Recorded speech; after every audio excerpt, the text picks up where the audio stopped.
Hello, friend. Welcome to UK Breaking News. If you were born in the 1940s, the 1950s, or the 1960s, I need you to watch this complete video before the end of this month, because the DWP has confirmed a series of changes taking effect in July 2026 that are directly reshaping how state pension benefits are calculated, reviewed, and paid. And the changes are not identical across all three groups. What applies to someone born in the 1940s is different from what applies to someone born in the 1950s and different again from someone born in the 1960s. That is exactly why most general pension videos out there are failing to give you the full picture. This video is going to walk through what July's changes mean specifically for your birth decade, what action each group needs to take before the relevant windows close, and what happens to your monthly payment if you simply do nothing. Please pass this along to every person in your household or extended family who was born during any of these 3 decades before they miss something they cannot recover. I want to be completely transparent about what is genuinely at stake here.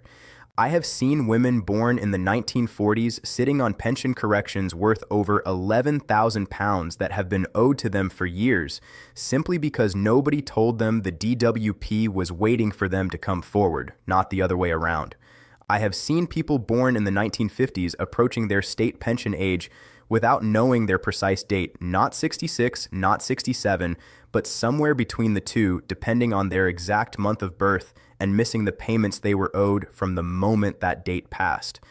And I have seen people born in the 1960s with gaps in their national insurance record that could still be corrected, watching the 6-year voluntary contribution window close month by month, while they waited for someone to explain what was at stake. Every single one of these outcomes is entirely preventable.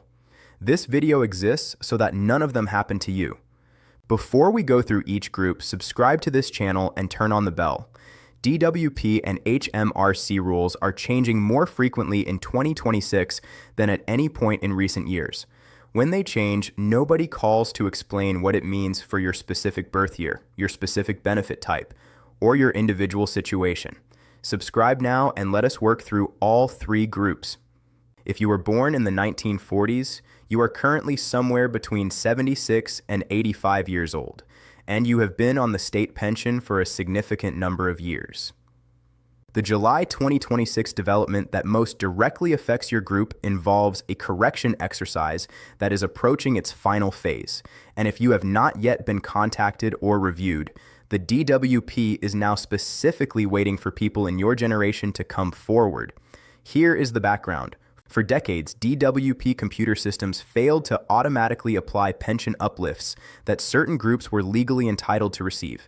Women who retired under the old state pension and whose husbands had substantial national insurance records were, in many cases, owed a top-up to their weekly pension that the systems never applied.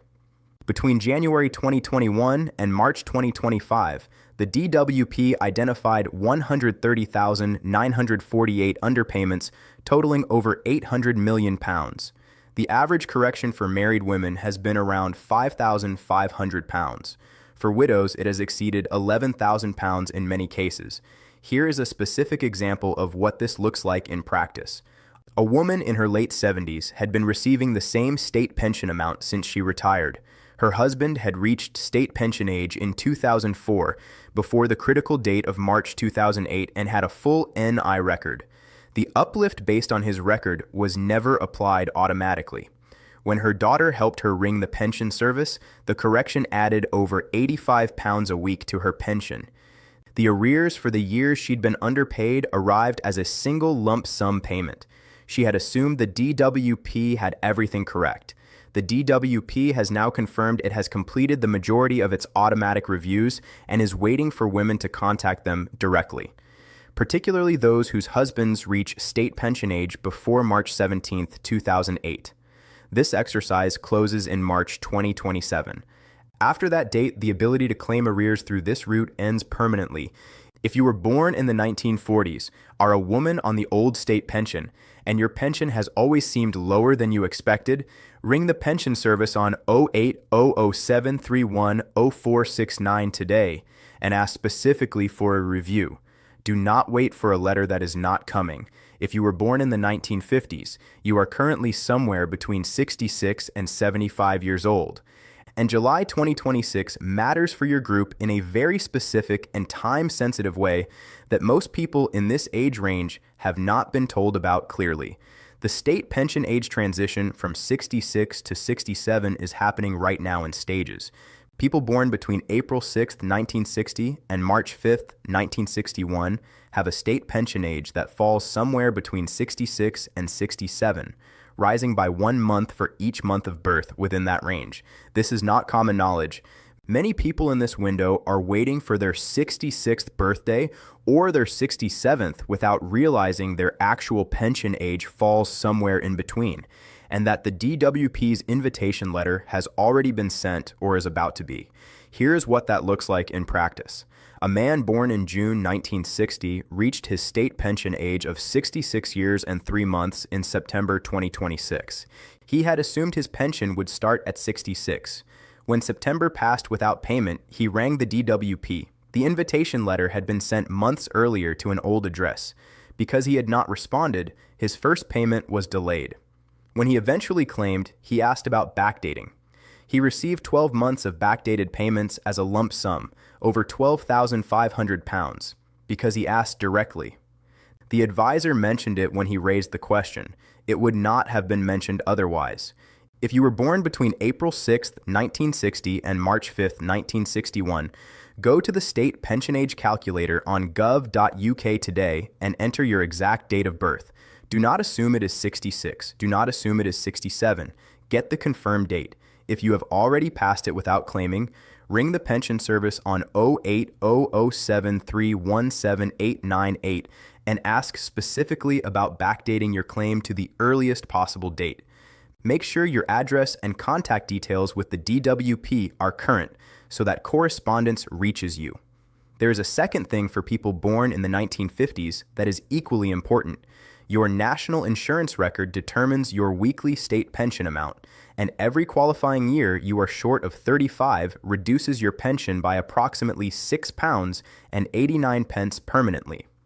If your employer in the 1980s or 1990s submitted incorrect payroll data, those errors can be investigated and corrected, but documentation becomes harder to locate every year. Log into your personal tax account on gov.uk and check every year of your record.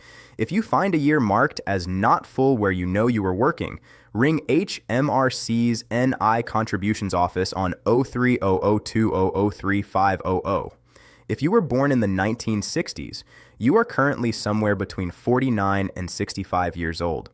And the July 2026 changes affecting your group carry the most long-term and compounding consequences of all 3 birth decades, because the decisions made now will define what you receive every week for the rest of your retirement. This is the section I told you to stay for. Your state pension age is 67, not 65, not 66, 67. Under the current rules, you cannot begin receiving your state pension before that date, regardless of when you stop working. And unlike the older system where claiming early simply meant a smaller amount, there is no early claiming option under the new state pension at all. Your weekly amount is determined entirely by your national insurance record. Here is what July 2026 makes urgent specifically for your generation. The standard window for making voluntary national insurance contributions to fill gaps in your record is 6 tax years. For the 2026/27 tax year, the 6-year window covers gaps back to 2020/21. Every April, the oldest year rolls out of the window permanently. A gap from 2020 to 21 that you could still fill today for approximately £907, adding around £6.89 a week to your pension for life, becomes permanently unfillable from April 2027. Over a 20-year retirement, that single year is worth over £7,100. The longer you wait, the fewer gaps you can address. Here is a real example of what this costs in practice. A woman born in 1964 checked her national insurance record and found 3 gaps from years when she had worked part-time at an income level just below the contribution threshold. She was told she could fill those 3 years voluntarily at a total cost of just over £2,700. The return would be over £20 per week more in state pension for the rest of her life.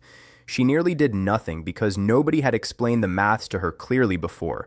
Ring the Future Pension Center on 0800-731-0175 before paying anything to confirm which gaps in your record would actually increase your payment.